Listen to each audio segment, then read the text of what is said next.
मन की बात कर रहे हैं, सबसे पहले आपसे जानना चाहेंगे कि आखिर मन का ज्योतिष से कनेक्शन क्या होता है। आज हम लोग बड़े महत्वपूर्ण विषय पर बात करने जा रहे हैं, जो जीवन में सफलता का मन से क्या संबंध होता है या क्या कनेक्शन होता है। देखिए, पुरानी कहावत है कि मन के हारे हार है और मन के जीते जीत। अर्थात आप कितना भी संकट में हो, लेकिन यदि आपके मन में जीतने का दृढ़ संकल्प हो तो महान से महान संकट भी पराजित हो जाता है। आइए यह समझने का प्रयास करते हैं कि ऐसा क्यों होता है। देखिए, ज्योतिष में चंद्रमा को मन का स्वामी कहा गया है। बहुत ही स्पष्ट रूप से वर्णित है कि चंद्रमा मनसो जाता, अर्थात चंद्रमा मन का नियंता है, कंट्रोलर है। जन्म कुंडली में चंद्रमा जितना शुभ और बलवान होगा, आपका मन भी उतना ही शुद्ध और ताकतवर होगा। मन की स्वस्थता को संपूर्णता में समझने के लिए हमें बुध के स्वामी अर्थात बुध तथा बृहस्पति के अतिरिक्त चतुर्थ एवं पंचम भाव पर भी विचार करना होगा।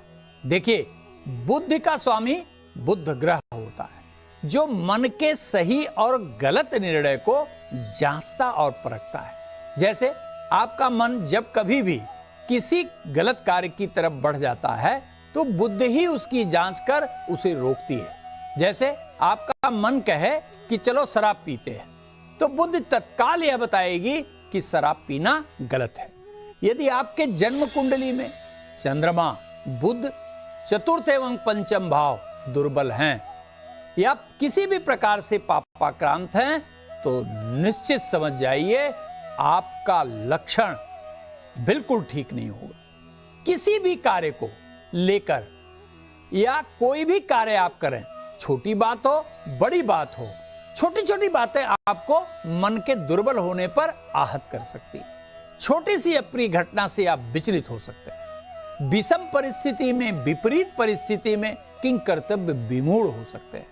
एकाग्रता तथा समर्पण का पूर्ण अभाव हो जाता है जब मन बलवान न हो। अनुशासनहीनता, हमेशा दुखी रहना तथा चेहरे से सदैव तेजहीन दिखना, किसी भी कार्य को लंबे समय तक कर पाने में असमर्थता, ये सारे जो विकार हैं वह मन की दुर्बलता से ही आते हैं।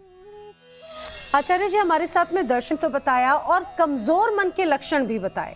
हमारे दर्शकों को जरा ये बताइए कि अगर किसी का मन कमजोर है तो उसे उपाय क्या करने चाहिए।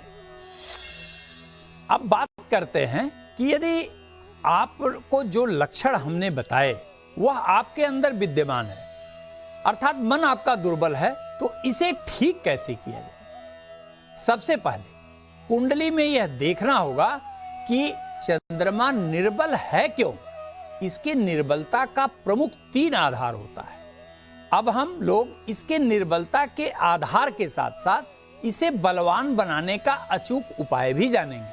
सबसे पहले चंद्रमा की स्वयं की दुर्बलता। इसका तात्पर्य क्या है? इसका अर्थ यह है कि यदि जन्म कुंडली में चंद्रमा भाव बल अथवा राशि बल के आधार पर दुर्बल है, तो प्रत्येक सोमवार को व्रत रखिए एवं भगवान शिव का दूध से अभिषेक करें तथा सफेद वस्तु का दान सुनिश्चित करें। इससे निश्चित रूप से आपका मन बली बनेगा। सायंकाल रुद्राक्ष की माला पर 3 माला ओम सं सोमाय नमः मंत्र का जप करिए। दूसरा, यदि आपका चंद्रमा पापाक्रांत हो, यानी किसी पाप ग्रह की दृष्टि से हो, तो क्या करें?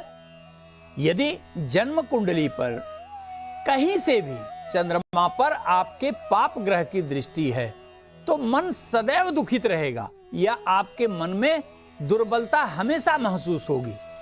ऐसी स्थिति में प्रत्येक सोमवार को सफेद वस्त्र का दान करें। वह अधिक से अधिक सफेद वस्त्र का प्रयोग करने के साथ साथ रात को सोते समय चांदी की कटोरी में जल लेकर अपने सर के नीचे रखिए और प्रतिदिन ओम ऐं क्लीं सोमाय नमः मंत्र का 3 माला जप करिए। दुर्बल से दुर्बल मन भी आपका बलवान होगा, इसमें कोई संदेह नहीं।